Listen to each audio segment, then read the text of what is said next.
ಯಡಿಯೂರಪ್ಪನವರ ನಿಧನದ ಬಗ್ಗೆ ಯಾರೇ ಬೆಳಿಗ್ಗೆ ಮಾತಾಡಿದ್ದೀನಿ, ಏನೂ ಇಲ್ಲ. ಮಿಕ್ಕಿದ ವಿಚಾರ ಅಸೆಂಬ್ಲಿ ಏನೇನು ಬರ್ತದೆ ಚರ್ಚೆ ಮಾಡಿ. ದ್ವೇಷ ಭಾಷಣ ವಿಧೇಯಕ ಮಂಡನೆ ನೋಡಪ್ಪ, ಯಾರೇ ಆಗಲಿ ನಿನ್ನ ಮೇಲಾಗಲಿ ದ್ವೇಷ ಮಾಡಬಾರ್ದು, ಯಾರ ಮೇಲೂ ದ್ವೇಷ ಮಾಡಬಾರ್ದು. ನಮ್ದೊಂದು ನಾಗರಿಕ ಸಮಾಜ. ನಾಗರಿಕ ಸಮಾಜದಲ್ಲಿ ನಾವೆಲ್ಲ ನಮ್ಮ ಇರ್ತಾ ಇಟ್ಕೊಂಡು ಯಾರು ಕೂಡ ದ್ವೇಷ ಮಾಡಿ ಗಲಾಟೆ ಮಾಡಿ ಕಾನೂನು ಸುವ್ಯವಸ್ಥೆ ಹಾಳು ಮಾಡಬಾರ್ದು. ಆ ದೃಷ್ಟಿಯಿಂದ ಇವತ್ತು ಈ ಕಾನೂನನ್ನು ತೆಗೆದುಕೊಂಡು ಬಂದಿದ್ದೇವೆ.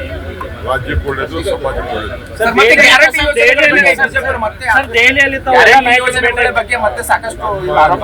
ಗ್ಯಾರಂಟಿ ಯೋಜನೆ ನಮ್ಮ ಬದ್ಧತೆ ಇದೆ, ಆಯ್ತಾ. ಟೈಮು ಕೆಲವು ಸಂದರ್ಭದಲ್ಲಿ ಈಗ ನಮಗೆ ಇದಕ್ಕಿದ್ದಂಗೆ GST ಕಟ್ ಮಾಡ್ತಿದ್ದಾರೆ. GST ಕಟ್ ಮಾಡಿಬಿಟ್ಟು ನಮಗೆ ಸುಮಾರು 15,000 ಕೋಟಿ ರೂಪಾಯಿ ನಮಗೆ ಲ್ಯಾಪ್ಸ್ ಆಗಿದೆ.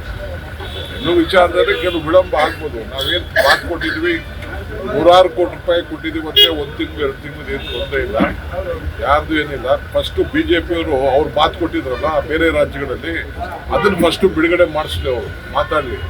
ಅವರು ಈಗ ಸೆಂಟ್ರಲ್ ಗೌರ್ಮೆಂಟ್ ದುಡ್ಡು ನಮ್ಮ ಮಾತು ಕೊಟ್ಟಿತ್ತು, ಏನಪ್ಪ ಅಂದ್ರೆ ನೀರಾವರಿಗೆ.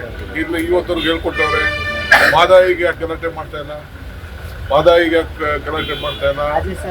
ಇದಕ್ಕೆ ಉತ್ತರ ಕರ್ನಾಟಕದ ನಮ್ಮ ಇದು ಅವಾರ್ಡ್ ಕೊಡ್ಬೇಕಪ್ಪ, ನಾವು ದುಡ್ಡು ಕೊಟ್ಟು ಇದು ಮಾತಾಡ್ಬೇಕಾದ್ರೆ ನಾವು ದುಡ್ಡು ಕೊಟ್ಟಿದ್ದೀವಿ. ಇವತ್ತವ್ರಿಗೂ ಅವಾರ್ಡ್ನ ಮಾಡಿಸಿಲ್ಲ ಅವರು, 3ನೇ ಅವಾರ್ಡ್ನ. ಅದಕ್ಕೆ ಯಾಕೆ ಮಾತು ಗಲಾಟೆ ಮಾಡ್ತಾ ಇಲ್ಲ? ಉತ್ತರ ಕರ್ನಾಟಕ ಬಗ್ಗೆ ಚರ್ಚೆ ಮಾಡಕ್ಕೆ ನಾವಿಲ್ಲಿ ಕರೆದಿದ್ದೀವಿ, ಅದರ ಬಗ್ಗೆ ಯಾಕೆ ಇವತ್ತವರೆಗೂ ಧ್ವನಿ ಎತ್ತಿಲ್ಲ? ಸೊ 5,300 ಕೋಟಿ ಬಗ್ಗೆ ಯಾಕಿಲ್ಲ ಧ್ವನಿ ಎತ್ತಿಲ್ಲ? ಫಸ್ಟ್ ಈ ಕೆಲಸ ಅವ್ರು ಮಾಡಲಿ, ಆಮೇಲೆ ಯಡಿಯೂರಪ್ಪನವರ ನಿಧನದ ಬಗ್ಗೆ ಯಾರೇ ಬೆಳಿಗ್ಗೆ ಮಾತಾಡಿದ್ದೀನಿ, ಏನೂ ಇಲ್ಲ. ಮಿಕ್ಕಿದ ವಿಚಾರ ಅಸೆಂಬ್ಲಿ ಏನೇನು ಬರ್ತದೆ ಚರ್ಚೆ ಮಾಡಿ. ದ್ವೇಷ ಭಾಷಣ ವಿಧೇಯಕ ಮಂಡನೆ ನೋಡಪ್ಪ, ಯಾರೇ ಆಗಲಿ ನಿನ್ನ ಮೇಲಾಗಲಿ ದ್ವೇಷ ಮಾಡಬಾರ್ದು, ಯಾರ ಮೇಲೂ ದ್ವೇಷ ಮಾಡಬಾರ್ದು. ನಮ್ದೊಂದು ನಾಗರಿಕ ಸಮಾಜ. ನಾಗರಿಕ ಸಮಾಜದಲ್ಲಿ ನಾವೆಲ್ಲ ನಮ್ಮ ಇರ್ತಾ ಇಟ್ಕೊಂಡು ಯಾರು ಕೂಡ ದ್ವೇಷ ಮಾಡಿ ಗಲಾಟೆ ಮಾಡಿ ಕಾನೂನು ಸುವ್ಯವಸ್ಥೆ ಹಾಳು ಮಾಡಬಾರ್ದು. ಆ ದೃಷ್ಟಿಯಿಂದ ಇವತ್ತು ಈ ಕಾನೂನನ್ನು ತೆಗೆದುಕೊಂಡು ಬಂದಿದ್ದೇವೆ. ರಾಜ್ಯಕ್ಕೆ ಒಳ್ಳೆಯದು, ಸಮಾಜಕ್ಕೆ ಒಳ್ಳೆಯದು. ನಮ್ಮ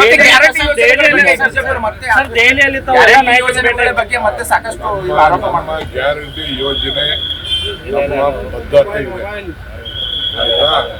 ಟೈಮು ಕೆಲವು ಸಂದರ್ಭದಲ್ಲಿ ಈಗ ನಮಗೆ ಇದಕ್ಕಿದ್ದಂಗೆ GST ಕಟ್ ಮಾಡ್ತಿದ್ದಾರೆ. GST ಕಟ್ ಮಾಡಿಬಿಟ್ಟು ನಮಗೆ ಸುಮಾರು 15,000 ಕೋಟಿ ರೂಪಾಯಿ ನಮಗೆ ಲ್ಯಾಪ್ಸ್ ಆಗಿದೆ.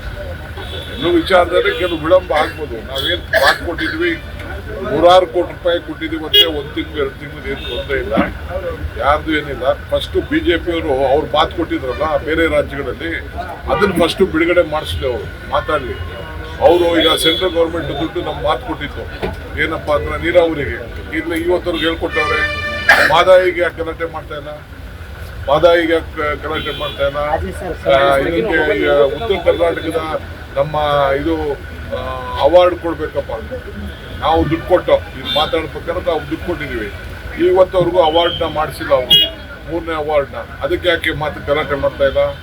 ಉತ್ತರ ಕರ್ನಾಟಕ ಬಗ್ಗೆ ಚರ್ಚೆ ಮಾಡಕ್ಕೆ ನಾವಿಲ್ಲಿ ಕರೆದಿದ್ದೀವಿ, ಅದರ ಬಗ್ಗೆ ಯಾಕೆ ಇವತ್ತವರೆಗೂ ಧ್ವನಿ ಎತ್ತಿಲ್ಲ?